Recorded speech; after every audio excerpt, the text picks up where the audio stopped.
बात करेंगे जम्मू कश्मीर लद्दाख की तमाम बड़ी खबरों की और सूरत हाल के बारे में जानेंगे कि आखिरकार क्या कुछ सूरत हाल है जम्मू कश्मीर लद्दाख के, क्योंकि केसेस की अगर बात करें तो लगातार केसेस में बढ़ोतरी देखने को मिल रही है और डेथ रेट के आंकड़े की बात करें उसमें भी कमी नहीं आ रही है, वो भी बढ़ता जा रहा है। कल के 24 घंटे का जो आंकड़ा रिकॉर्ड किया गया है वो 70 से भी पार जा पहुंचा है। तो यहाँ पर ये बहुत ही सोचने वाली बात है कि आखिरकार क्यों जम्मू कश्मीर से इतनी डेथ जो है वो सामने आ रही हैं और ये पिछले साल का रिकॉर्ड भी टूट रहा है, क्योंकि पिछले साल जो है 24 घंटे में भी इतने ज़्यादा एक्टिव पॉजिटिव केसेस का आंकड़ा दर्ज नहीं किया गया था, जो कि अब इस बार 5000 के बीच पार जा पहुंचा। अब कहीं ना कहीं उसमें थोड़ी सी हल्की सी गिरावट तो देखने को मिली, लेकिन डेथ रेट के आंकड़े की बात करते हैं जो कि कभी 5 या 10 हुआ करते थे, वो 20-30 से पार होकर अब 70 भी पार हो चुका है। बहुत ही बड़ा आंकड़ा है। तो चलिए सबसे पहले कश्मीर की ओर ही रुक करते हैं और जानते हैं वहाँ के क्या कुछ सूरत हाल है, क्या वहाँ पर लोग जो है तमाम SOPs का पालन हो रहा है इस लॉकडाउन में। और जिस तरह से केसेस बढ़ रहे हैं, प्रशासन भी लॉकडाउन को एक्सटेंड तो कर चुकी है, लेकिन अभी भी लोग वहाँ पर उल्लंघन करते हुए नजर आ रहे हैं। तमाम सड़कों पर गाड़ियां दौड़ती हुई नजर आ रही हैं, लेकिन फिलहाल सबसे पहले आपको यही तस्वीरें दिखाना चाहेंगे कि जब लोग जो है साथ दे रहे थे पूर्ण रूप से प्रशासन का, तो किस तरह से सख्ती जो है प्रशासन की ओर से बढ़ती जा रही थी। और साथ ही साथ देखा जाए कि आखिरकार वैक्सीनेशन की ओर से भी आज हम बात करेंगे कि जिस तरह से वहां पर वैक्सीनेशन को लेकर बहुत सारी कमियां वहां पर देखने को मिल रही है, डोज कम हो रहे हैं, आखिरकार क्या कुछ कारण है, कुछ हल जो है निकल पाया है ही नहीं। तो चलिए सीधा रुक करते हैं। बातचीत करने के लिए हमारे साथ हमारे सीनियर साथी इरफान फाजिल हमारे साथ ज्वाइन कर चुके हैं, तो इनसे तमाम जानकारी लेते हैं। इरफान, आपसे जानना चाहेंगे सबसे पहले तो तमाम ये हम जानना चाहेंगे जिस तरह से लॉकडाउन एक्सटेंड हो रहा है, क्या लोग जो है SOPs का पालन कर रहे हैं, क्या उल्लंघन जो है वो देखने को मिल रहा है वहां पर? देखिए, अगर बात करें लॉकडाउन को लेकर तो लॉकडाउन तो अब नाम का ही रह गया है। हम देख रहे हैं कि लगातार पहले प्रशासन भी कोशिश कर रही थी कि लॉकडाउन को मुकम्मल तौर पर हमला जाए, मगर मैं बात करना चाहूंगा आज सुबह सुबह हमने ट्रैफिक का हाल बेहाल देखा। यानी शहर श्रीनगर के दीगर इलाके रामबाग, नटीपोरा, छानापोरा या दीगर जितने भी कनेक्टेड बरजुला बागात से या जो भी शहर की तरफ रास्ते जाते हैं, वहां पर बैक ऑन ट्रैक ट्रैफिक का हाल जो है वो देखने को मिल रहा है। आप यकीन नहीं करेंगे कि अगर हम देखें तो अभी भी कई सारे वीडियोस जो है वो सोशल मीडिया के जरिए वायरल हो रहे हैं कि आखिरकार ये लॉकडाउन है या ट्रैफिक को चलने फिरने की इजाजत दी गई है, जबकि सरकार और प्रशासन की तरफ से बताया जाता है कि खाली एसेंशियल सर्विसेज चलेगी। और एसेंशियल सर्विसेज को आप छोड़िए, अब आप देख लीजिए कि इस वक्त प्राइवेट ट्रांसपोर्ट, पब्लिक ट्रांसपोर्ट जो है वो सड़कों पर चलने लगा है। तो लोग और साथ ही साथ जी हाँ हैरान और दंग रह गए हैं कि आखिरकार इस वक्त जमीनी स्तर पर जबकि लॉकडाउन और एक्सटेंड कर दिया गया है कल से, तो अभी ये हाल इतना बेहाल क्यों है? क्योंकि यहाँ से कोरोना वायरस की महामारी और कल रिकॉर्ड तोड़, अगर आपको याद होगा कि 70 से ज्यादा जो है अमवादें कल हुई है और केसेस की तादाद भी बढ़ रही है। तो जमीनी स्तर पर हम कह सकते हैं कि एक साइड से प्रशासन ने लॉकडाउन तो लगा दिया है, स्ट्रिक्ट कर्फ्यू लगा दिया गया है, मगर मीडिया कर्मचारियों को काफी ज्यादा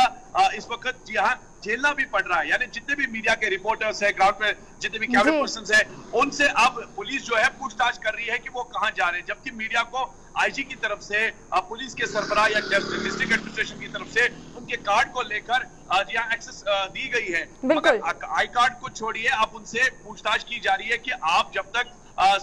जी हाँ अपना कर्फ्यू पास डिस्ट्रिक्ट एडमिनिस्ट्रेशन का नहीं लाएंगे तब तक हम आपको इजाजत नहीं देंगे चलने की, जबकि मैक्सिमम खबरें जो है शहर खास से डाउनटाउन से आ रही है। तो इस बीच अगर देखा जाए ट्रैफिक की आवाजाही जारी है। मीडिया कर्मचारियों को लेकर जी हाँ बात करें तो जबकि सुबह सुबह हमने IG कश्मीर से भी बात की, डिप्टी कमिश्नर से बात की, हमने उनसे पूछा कि सर एक्चुअली जब आपने मुकम्मल तौर पे बताया है कि मीडिया को अपना वैलिड कार्ड जो है एक्सेस रहेगा, फिर ये सारी चीजें क्यों हैं? तो बाद में IG साहब ने कहा कि SSP साहब से बात कीजिए अगर कहीं आपको रोका जाता है। मगर कितने सारे ऐसे लोग होंगे मीडिया के जो SSP साहब को फोन करेंगे या हेल्पलाइन नंबर्स पे कॉल करेंगे और SSP साहब बिजी रहते हैं, हो सकता है कि फोन ना उठाएं। तो कह सकते हैं इस बात को वेरी क्लियर करना चाहिए कि अगर मीडिया को इजाजत दी गई है चलने की, तो मीडिया के कार्ड्स को लेकर एक्सेस मिलनी चाहिए, न बल्कि उनकी पूछताछ जो है कर्फ्यू कार्ड को लेकर होनी चाहिए। जमीनी स्तर पर इस वक्त लॉकडाउन तो दुकानों के लिए है, दफ्तरों के लिए अगर बात करें तो जितने भी गवर्नमेंट मुलाजिम है उनको भी दफ्तर पहुंचना है। मगर एक साइड से अगर देखा जाए तो कई सारे लोग ये भी सवाल पूछ रहे हैं कि अगर दफ्तरों तक पहुंचना है तो ट्रांसपोर्ट निकलेगा, जब ट्रांसपोर्ट सड़कों पर चलेगा तो वायलेशन होगी। तो कह सकते हैं कि बहुत बड़ा डिलेमा है, कंफ्यूजन है, कियास है, जिसकी वजह से इस वक्त लोग, जनता परेशान है। दूसरा सवाल जैसे आपने वैक्सीन को लेकर पूछा था, तो वैक्सीन की जो महामारी है वो लगातार जारी है और आज भी अटल डुल्लू का जो बयान है खास तौर पर आया हुआ है कि अगले हफ्ते से एक नई ड्राइव 18 से 45 साल और 45 साल उम्र रसीदा जो लोग होंगे उनके लिए शुरू की जाएगी। मगर इस वक्त जमीनी स्तर पर अगर देखा जाए, रजिस्ट्रेशन छोड़िए, वैक्सीन दूर दूर तक सेंटर्स पर अवेलेबल नहीं है। लोग सवाल पूछ रहे हैं, लोग बार बार बोल रहे हैं कि क्या हमें अब मरने के लिए छोड़ दिया गया है, जबकि पहला डोज टाइम पर लग गया, दूसरा डोज नहीं मिल पा रहा है, दूसरा डोज का समय चला जा रहा है। और साथ ही साथ जो लोग इस वक्त वैक्सीन को लेकर सवाल खड़े कर रहे हैं कि जम्मू में वैक्सीन अवेलेबल है, श्रीनगर में वैक्सीन अवेलेबल क्यों नहीं है, ऑक्सीजन की किल्लत यहाँ पाई जा रही है। जबकि अभी एक नई खबर आई है कि जर्मनी से तकरीबन 7 प्लांट जो है ऑक्सीजन जो है उसे रिसीव किया गया है, बिल्कुल कश्मीर के लिए होंगे। मगर बात करें तो जमीनी स्तर पर हकीकतन जो चीजें हैं वो बहुत कम दिखाई दे रही है। बातें तो बातें हैं, इसे अमलाना जाना बहुत जरूरी है, लोगों तक सहायता पहुंचाना जरूरी है, क्योंकि लोग इस वक्त अक्सर बेशतर अगर बात कर रहे हैं, चाहे वो अखबारों के जरिए हो, मीडिया के जरिए हो, सोशल मीडिया के जरिए हो, तो जमीनी हकाइक जो इस वक्त है वो ग्राउंड पर काफी ज्यादा लैप्स्ड है।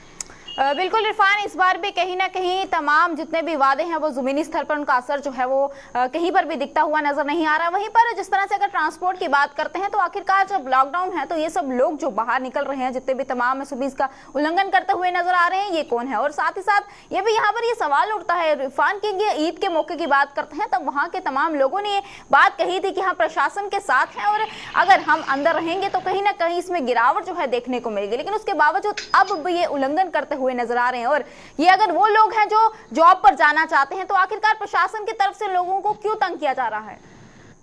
देखिए, ग्राउंड जीरो की अगर मैं बात करूं तो मेरे वीडियो जर्नलिस्ट समीर वानी भी मेरे साथ है, जो इस वक्त अक्सबंदी करते हैं शहर को लेकर, जितनी भी तस्वीरें हैं उसे कैमरा में कैप्चर करते हैं और हम भी रिपोर्टिंग करते हैं। तो जमीनी स्तर पर हमने देखा, चाहे जहांगीर चौक हो, लाल चौक हो, रामबाग हो या दीगर ऐसे इलाके जहां पर इस वक्त ट्रैफिक की आवाजाही जारी है, जब हमने देखा कि ईद जब थी तो तब लोग घरों में ही बैठे थे, लोग उल्लंघन नहीं कर रहे थे, मगर ईद जो है वो धीरे धीरे रुखसत हुई। अब हम देख रहे हैं कि शायद लोगों को ये बात जहन में अभी भी ध्यान में नहीं है कि आखिरकार जब ईद पे हमने मुकम्मल लॉकडाउन बरता, घर पर बैठे, रिश्तेदारों के यहाँ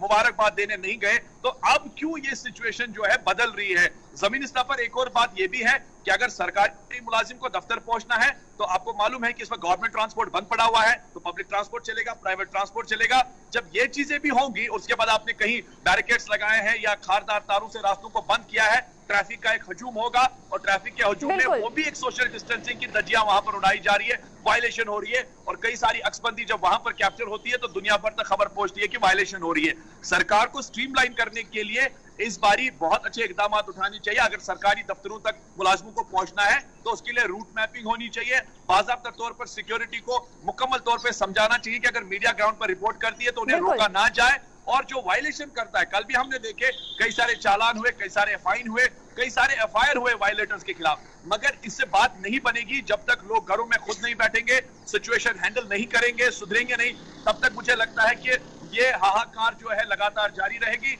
और लॉकडाउन का असर जो है कोरोना वायरस के साथ दिखाई नहीं दे रहा है। बिल्कुल इरफान, यहाँ पर प्रशासन को बहुत ही ज्यादा जरूरत है कि और सख्ती यहाँ पर बरती जाए। जिन लोगों जो बिना वजह घरों से बाहर निकल रहे हैं उनके लिए सख्त से सख्त कार्रवाई की जाए, और जिन जो वजह के लिए बाहर निकल रहे हैं, जो काम पर जाना चाहते हैं, उनके साथ जो है उन्हें जाने दिया जाए, उन्हें रोकने की कोशिश ना की जाए। इरफान, बहुत बहुत शुक्रिया हमें तमाम जानकारी देने के लिए। तो ये थे हमारे साथ हमारे सीनियर साथी इरफान फाजिल, जिन्होंने हमें तमाम जानकारी दी और बताया कि किस तरह से वहां पर लोग जो है उल्लंघन करते हुए नजर आ रहे हैं। हालांकि अगर कश्मीर के अलावा हम जम्मू की बात करते हैं तो यहाँ के भी कुछ इस तरह के ही हालात हैं। यहाँ पर भी लोग जो हैं उन्हें जाने की अनुमति नहीं दिए जा रहे, चाहे वो डॉक्टर हो या फिर अन्य लोग हो जो अपने काम पर जाना चाहते हैं, उन्हें भी यहाँ पर रोका जा रहा है, उन्हें भी यहाँ पर। और साथ ही साथ देखा जाए तो